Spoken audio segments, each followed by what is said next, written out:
My name is Kala. I am a freelance journalist and I also run my own clothing and home decor brand where I use African prints. So I'm a mum of two also. Currently, I guess, solo parenting. So I juggle all of that, trying to, live the dream. Sometimes you question, am I like dressed appropriately or is my hair okay for this situation? Should I have worn my plain smaller glasses today? It does go through your mind. You just have to work through and just figure out what is it that you want to represent and show. Like who do you want to show that you are? I guess maybe at a certain point of my life I was happy to do that, as in I'd be like, that's such a skill, like this is, look at me, I can like fit into every sort of situation, like I know how to behave in every situation, but it shouldn't be at the expense of losing yourself. My next guest is a journalist turned creative founder and the woman behind a Nigerian-inspired design brand bringing both African prints into everyday life. Kala doesn't just create, she takes up space. Her work sits at the intersection of culture, identity and visibility, shaped by her experience navigating rooms where she's often the only one. Her path hasn't been traditional, from newsrooms to sewing machines, building a brand without formal training, all whilst raising two children. It's layered, is evolving, and entirely her own. In this conversation, we'll talk about learning confidence over time and the shift from fitting to standing out. We explore building a business from scratch, turning rejection into redirection, and why representation, especially for the next generation, matters so much. This is a conversation about owning your difference and creating something meaningful. If this episode resonates, follow, leave a review, or you can DM me over on Instagram at Creatively Eccentric. If you would love to be a guest and share your story, register to join the guest waitlist. You'll be the first to hear when applications reopen. The link to sign up will be in the show notes.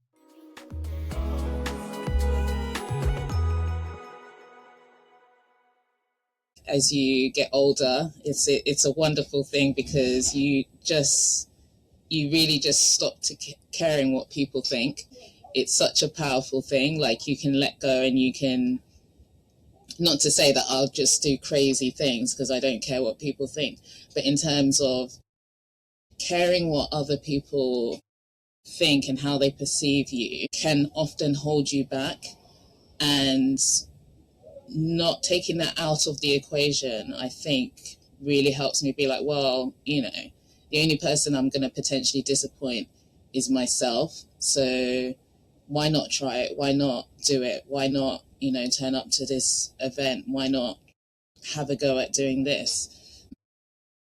I'm quite strong in what the message that I put out. I say what I think to a certain extent. Like I'm quite, I don't just say things for the sake of saying it, but if I have to say it, I will say it.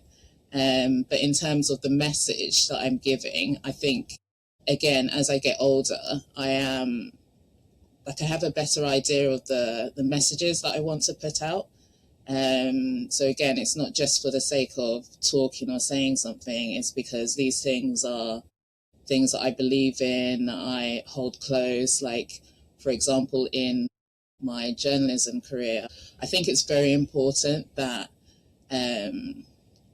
as individual that I hold space in, and I potentially am in areas, spaces that it's not, like I'm in the minority. So I think it's very important that I speak and be seen in those spaces. And I think it's very important to show young people that they can do this, that it shouldn't be an exception for them, that they should have the courage, and just for it not even to be a thing, to be honest, that it's not even a thing, that it should just come to them naturally. Like they don't have to think, oh, this isn't for me, this environment isn't for me, this career isn't for me, that it's it just comes naturally.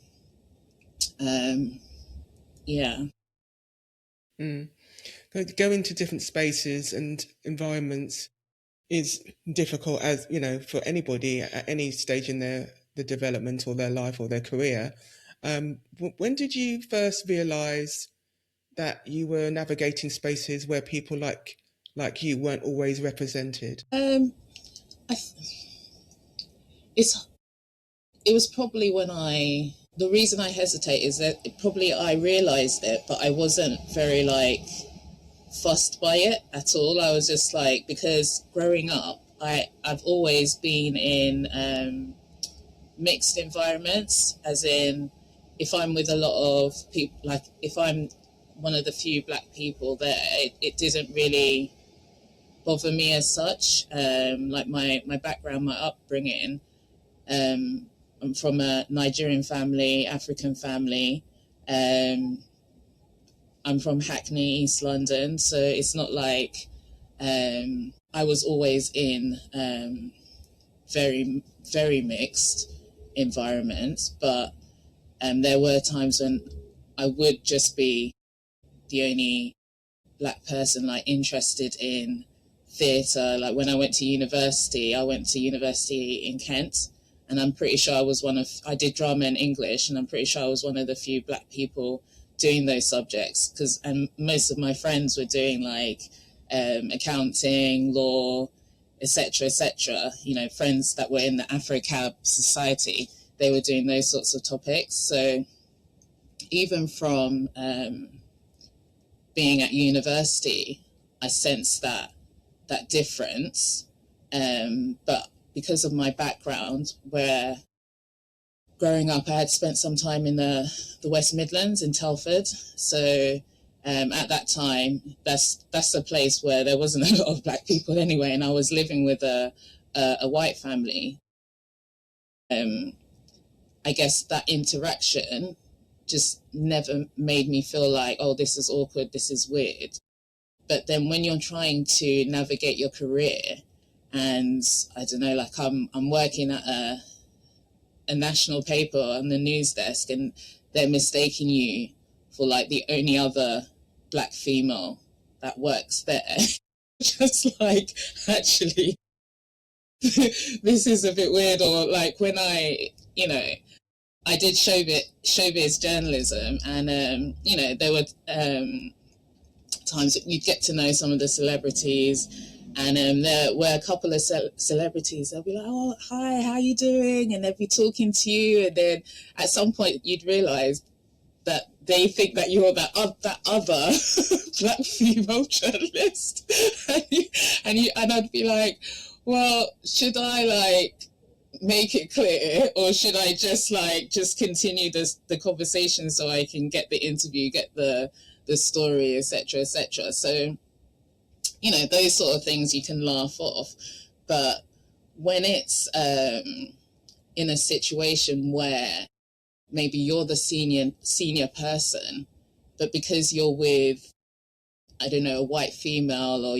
you're with a white male, and the person turns around and assumes that they are the senior person, that they are the person that's supposed to be there, that is very frustrating.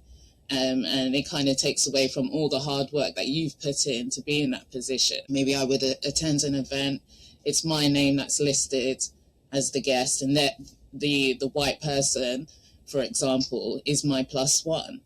But when you get to the door, it's like straight away they'll look to the other person to be like, "Oh, hi, welcome." And you're like, "Hello, it's me." And you, yeah, my name's Kala.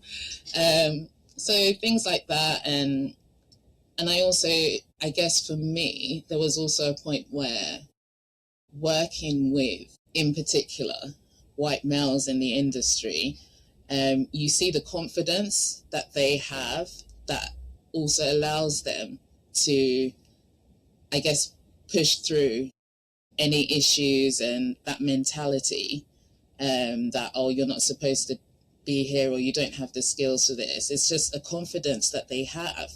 And for a long time, I used to be like, well, let me just try and have that mentality, because it's obviously working. But it is, it is hard. I have moments of self-doubt, especially when I'm running my own business as well. It's not always easy to be confident. My daughter thinks that I'm so confident, and it's something that comes with age and time. Like, and it's not always there. Like, you do sometimes, like, I feel so happy for people where it comes naturally. You do have to put in the work. Sometimes you get the confidence through life experience. But yeah, that's why I am so passionate about putting that message out to people when they're young, because then at least they can learn from the experience that I've had, that people before them have had. It's a tricky one because there's so many different layers to what you've just said regards to when you walk into a room and you've got several things going on. First of all, being maybe a female in a male dominated environment, or being, a person of color. And then on top of that, you've got a creative industry that can be a bit cliquey, their businesses and their creativity or their jobs. And have you experienced moments where you felt outside of those creative circles as well? Occasionally, but I do actually think that I've been, I don't want to say lucky, because I have put in the work and I have the experience. But in terms of the people that I've managed to surround myself with in journalism, I have been given quite a lot of opportunities. There was a point where a lot of my jobs were from word of mouth rather than me actually applying for a role and going through the interview process. So I would say that even though I was a minority, I was never, I wouldn't say I was an outsider. Like, I guess with everything, it's very important to find your tribe. They might not be the same tribe throughout your career, but for each moment and each section, it's very important to find your tribe. In terms of running a business, being in this industry, like the creative industry that I am, in terms of making and selling, that can be extremely cliquey. In terms of, when you start out, you're trying to get onto the markets and you just never get accepted, and you're just like, what's going on here? And then you see the same people being accepted for the same markets over and over again. That can be very, like, frustrating. But again, it's surrounding yourself with the right people and providing an alternative. I mean, when we saw that, a couple of us, we decided to start organizing our own markets.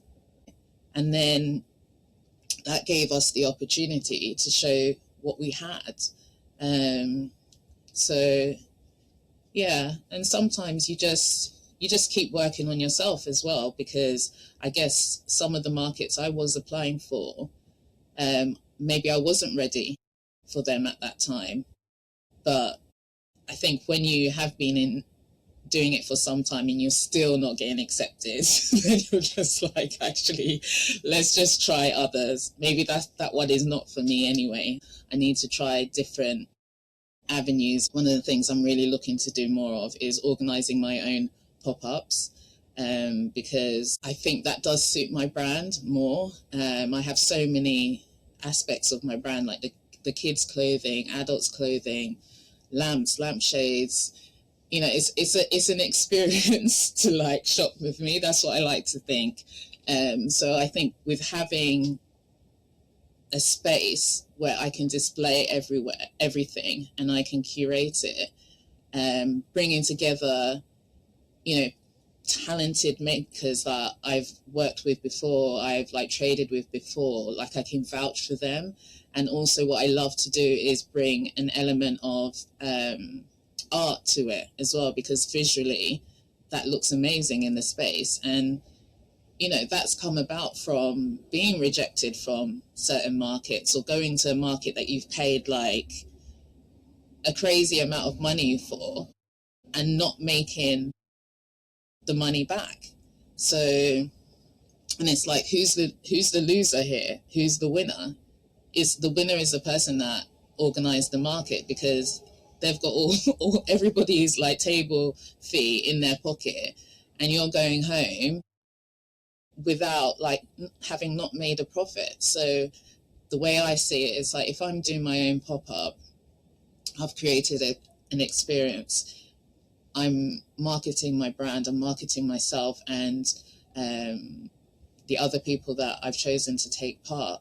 And even if I don't make a huge profit from it, at least it's been focused on my brand, and my brand is, the name is getting out there.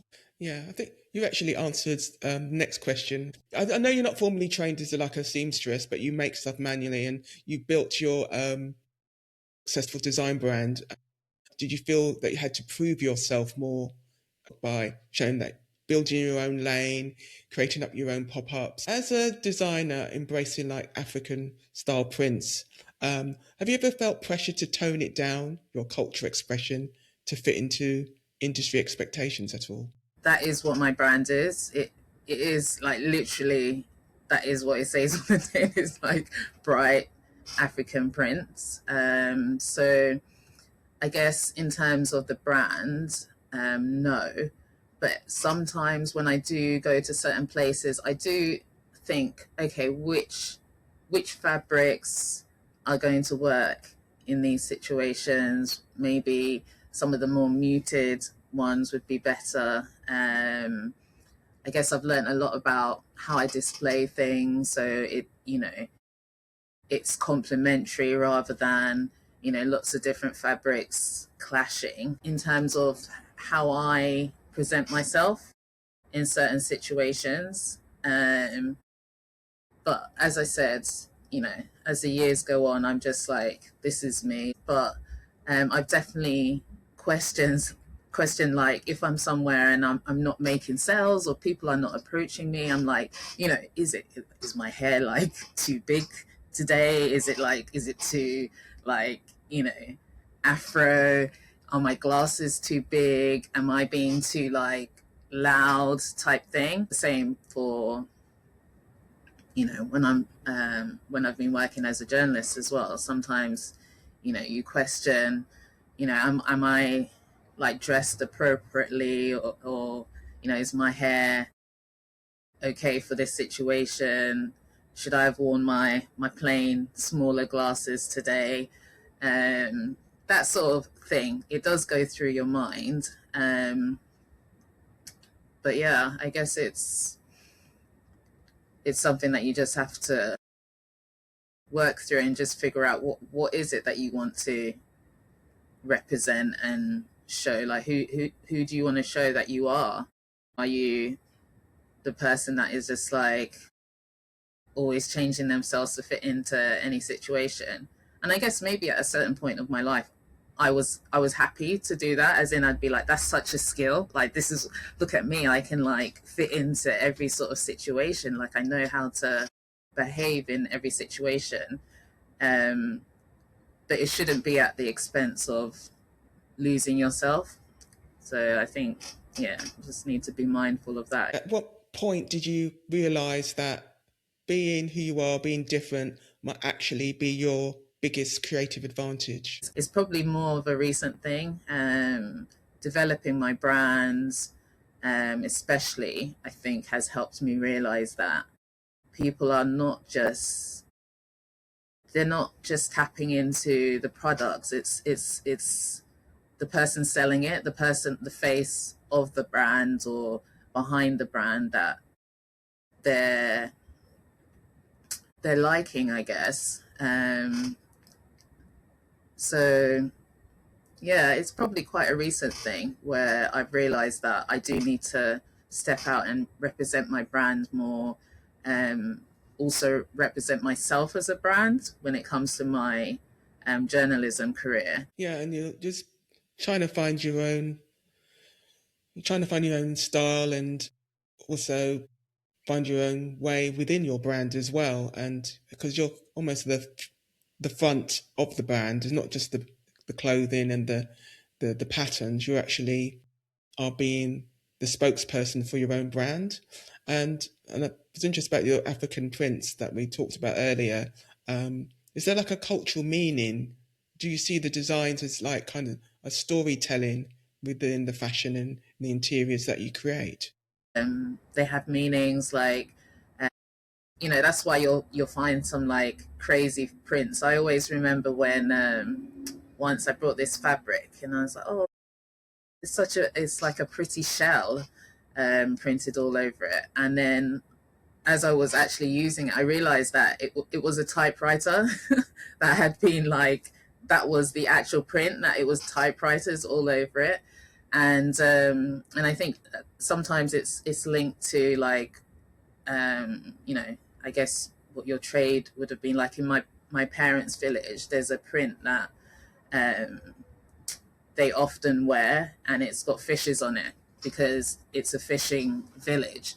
Yeah. So, but I mean, in terms of the prints I choose, I just love color, and which is weird because growing up, probably until my like mid 20s, I only wore like dark colors. I wore blacks and blues, as in my best friend now used to take the piss out of me all the time to be like, you only like, you literally look like your waiter. I remember like once buying, I think it was like a red jumper from was it United Colors of Benetton? Is it like such a old shop, old school shop? And I was just like, I'm gonna put some color in my life. I bought it, and I ended up returning it because I was just like, this is so not me. It's way too bright. But now, like, I mean, you can see what I'm wearing, and even my glasses. Like, I just, and I guess maybe that's part of the process of like finding yourself, and just, as you get older, you're just like, actually, did I just wear dark colors because I was just trying to like fit in, or did I actually want to be wearing the brighter colors? So yeah, it's interesting. You spoke earlier about how there's African prints to be used more regularly, not just in special occasions. My brand is about introducing the fabric to new faces, new people that maybe wouldn't have even thought of, especially, putting it on lamps and lampshades. Like, that's not always how it's being used. So I like to use the fabric in ways that it hasn't been used before. And in terms of making it an everyday thing, um, that has really been influenced by my children, because they're of mixed heritage. Um, their their father is Jamaican, so for me, it's about, like, I know as a Nigerian, we're everywhere.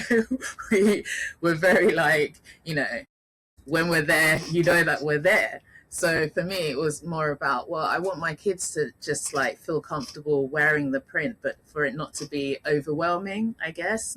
So that's why I started making the bibs, because you can wear it on like a plain vest, and then just have a touch of the African print. That's why I have the t-shirts, which just has a little bit of the African print, but it makes a statement, and it says I'm here without being like, completely in your face.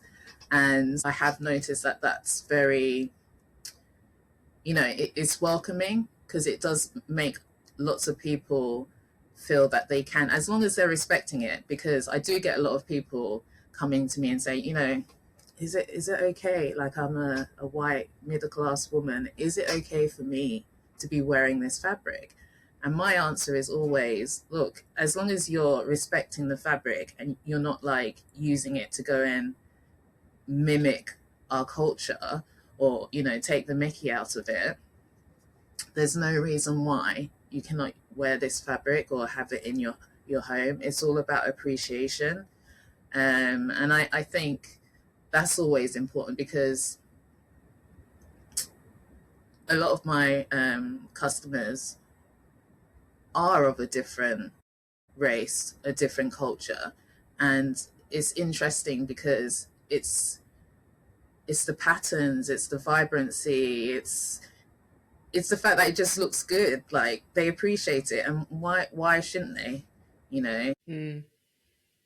Yeah, and you'll probably get out to more wider audience or clientele, or and by doing that, you're building a stronger community that way. And I know that you're doing a lot of work with the by women built in a movement, to buy from women founders.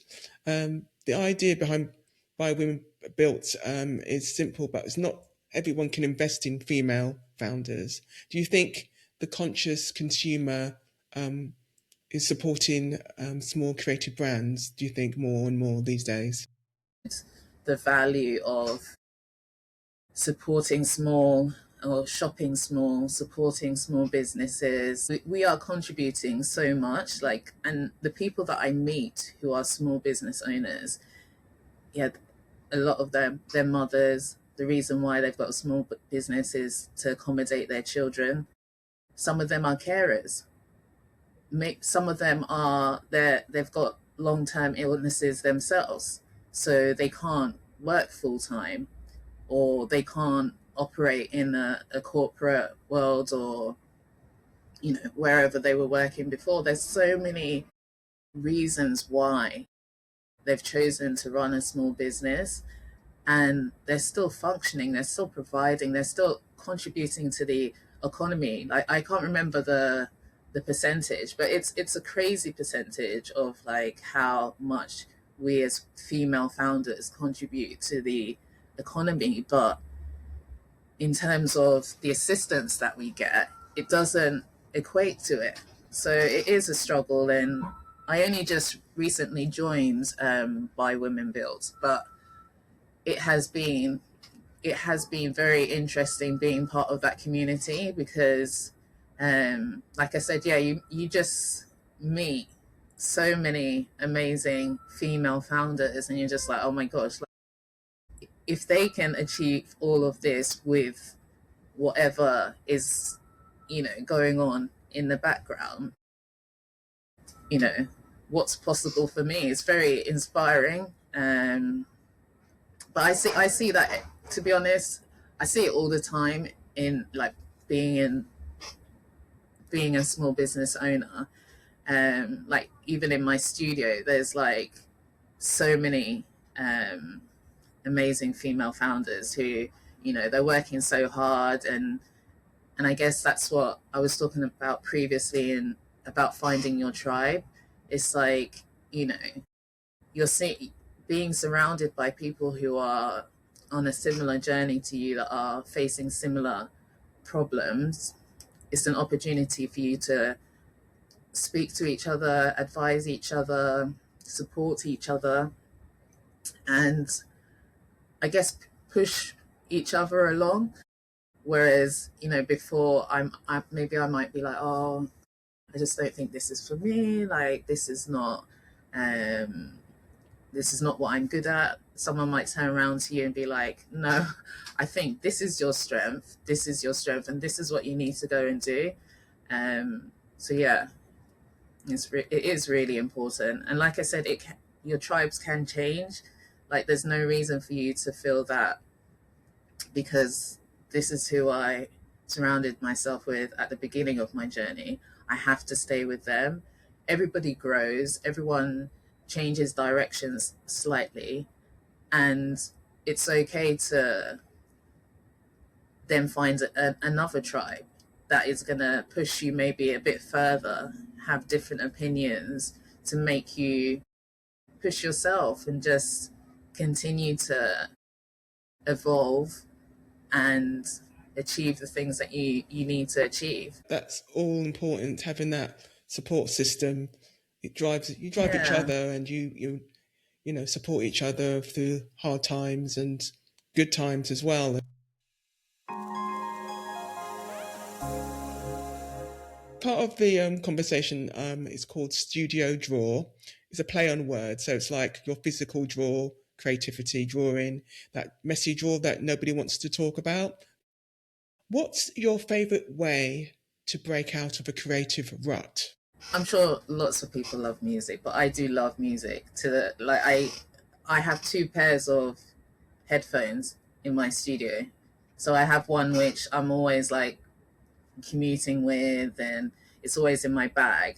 But occasionally I might leave it at home. So I have a spare pair for when I'm in the studio, just in case I come to the studio and I don't have my other pair, because I I have to have music. Like I love listening to music while I'm making. You might even find me like doing a little two step in the studio when I'm like, but then, well, fortunately for my other studio colleagues, I try not to break into song too often. And often, if I do start singing, sometimes then I make mistakes, so I do have to control myself.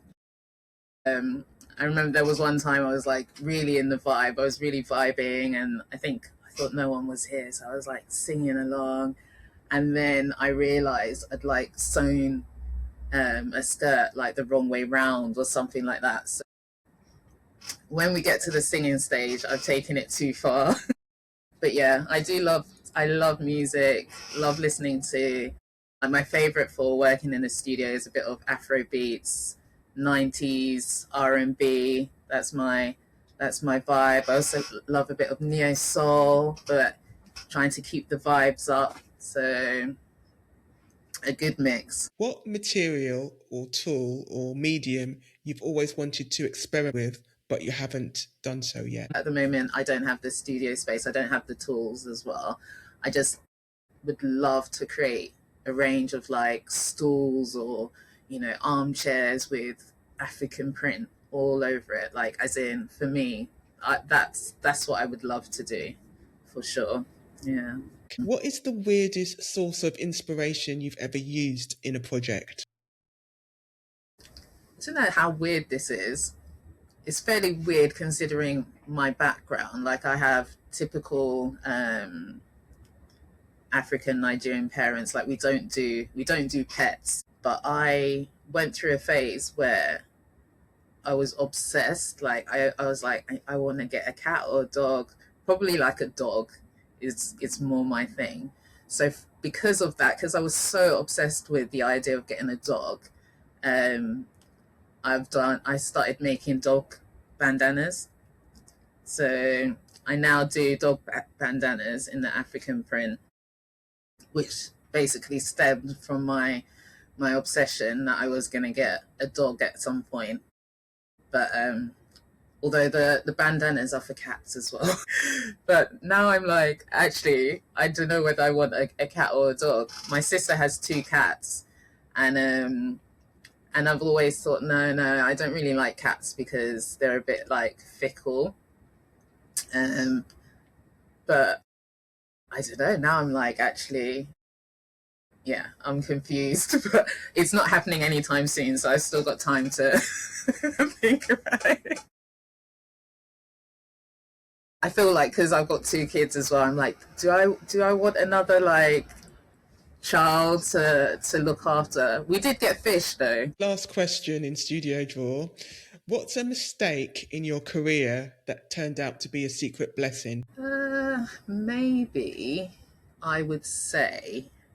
So for a time, so I my journalism career, I would say, was very I did the local journalism, then I went on to the nationals, but in between leaving like the run of local papers that I worked for, I did work for a business paper. I won't name the name. There's not that many, to be honest. People will probably guess, but I worked for a business newspaper because I decided I was going to leave local newspapers and try and move my career along.